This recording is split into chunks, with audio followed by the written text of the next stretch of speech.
Hey guys, my name's Chris, and I'm the mechanic on Rogue. Today, I'm going to be working on my 2016 Volkswagen Golf, and I'm going to be demonstrating how I changed the wheels on it. But, before I get into the job, I want to point out that while I'm a mechanic, I'm not your mechanic. I'm making this video available for general education purposes only, and it may not apply to your specific situation, and I most certainly don't know the specific situation of you or your vehicle.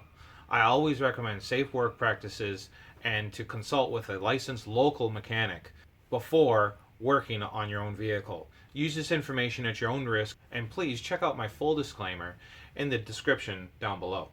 Now that that's out of the way, let's get on to the job. Before I start actually working on the car, I want to set up my workplace, and I want to take a couple safety precautions in mind.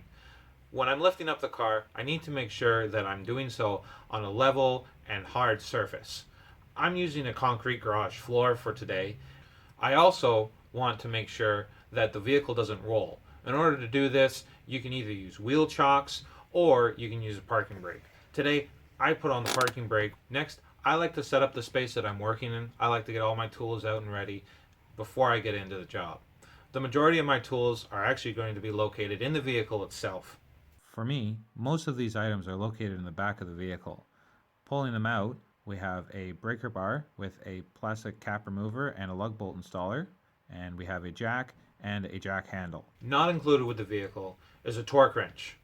And I'm going to be using the torque wrench to properly tighten the lug bolts after I'm done changing the wheel. As a side note, you probably heard me say lug bolt just there, and you probably are thinking, hey, what is this guy talking about? Well, on a lot of Volkswagens and other cars for that matter, they actually use something called a lug bolt and not a lug nut. The difference is the lug bolt has the stud portion built onto it, so you actually put it right through the tire and thread it directly into the wheel hub, rather than a wheel nut which threads onto studs pre-installed into the wheel hub. Now that that's out of the way, let's start setting this vehicle up. Before I take the wheel off the ground, if I'm not using something like an impact gun to remove the lug bolts, I need to make sure that they're broken free and spinning before I take the wheel off. The reason being is that with the wheel sitting on the ground, the weight of the vehicle is sitting on the wheel and holds it in place, but when you have the wheel up in the air, it's just going to spin, and that's not going to work for you.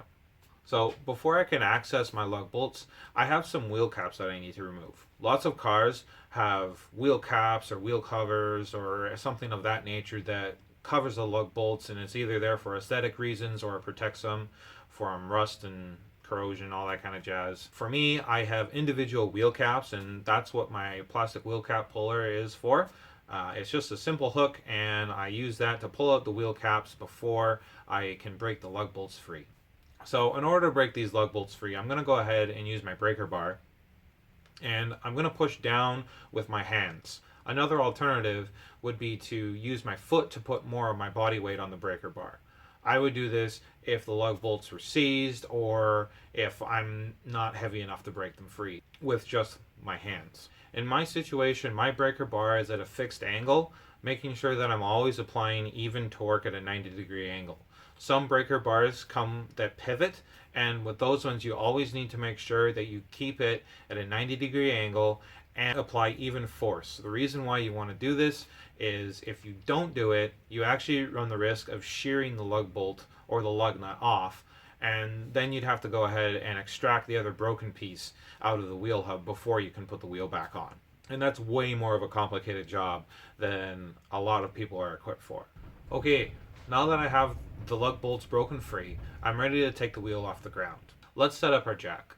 To do this, I want to make sure that I set my jack up on the structural pinch weld of the vehicle and not the cosmetic parts around it that might be of thinner metal construction or are made out of plastic.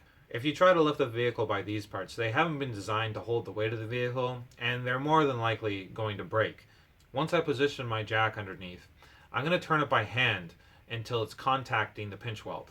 And then I'm going to insert the jack handle and lift it up the rest of the way. Alright, now we're almost ready to get the wheel off. Our last step is to remove the lug bolts. I'm going to use my lug bolt installer to do this. If I didn't have one of these, I would use a socket or my fingers or something along those lines. Because I'm using lug bolts, there's no studs for the wheel to sit on, so the wheel is likely to fall off after I remove the last one.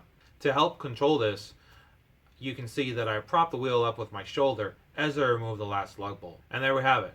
The wheel is off. Alright, before we install our new wheel, there's a couple things we need to think about. We need to make sure that the tire has proper pressure in it. In order to know what proper pressure is, there should be a sticker located on the driver's side door jamb with all of that relevant information. If new wheels are being installed, it's important to make sure that the tire sizing and fitment is correct. Some vehicles come with staggered wheel sizes, which means that the rear wheels are a different size, usually a different size width-wise than the front wheels. If you try to put the larger rear wheels onto the front, you can run into problems where your steering wheel will bind up when you're trying to turn. Also, tires can be made directionally, which means that they're made to rotate in a single direction for best performance. On my wheels, you can see that these are directional tires by the arrow and the word rotation on the sidewall. I want to make sure that I install these arrows pointed forward. Having checked over my new wheel, I'm now ready to install it. This is a little tricky again because I have lug bolts and not studs. Instead of resting my wheel on the studs, I rest it on the center of the wheel hub, and I use my shoulder again to hold it on while I install 2 lug bolts. With the 2 lug bolts installed, the wheel is now held on, and I can install the other 3. Before I put the wheel back on the ground, I want to use my lug bolt installer to snug them up all by hand. This way, the wheel is properly centered and it's not loose. With the wheel on the ground, there's one last thing to do. We need to make sure that the lug bolts are properly tightened. And this is referred to as torquing the wheel. And this is where my torque bar comes in. Now, torque is defined as twisting force. And so basically what we're doing is we're applying a proper amount of twisting force, which is causing the lug nuts to stay in their place. And that's what's going to hold the wheel to the wheel hub as you drive.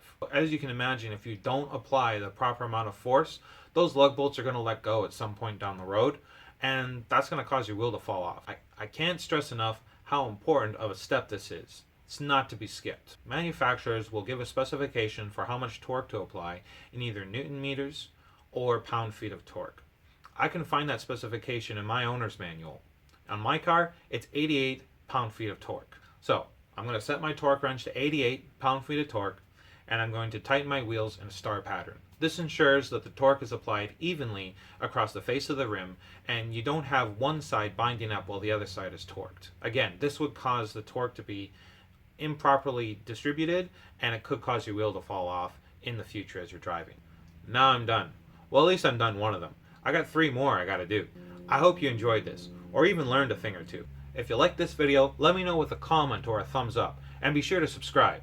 You can also follow the link in the description below and buy me a coffee if you really want to, because you know mechanics love their coffee. Anyways, that's all I got for now. We'll see you next time.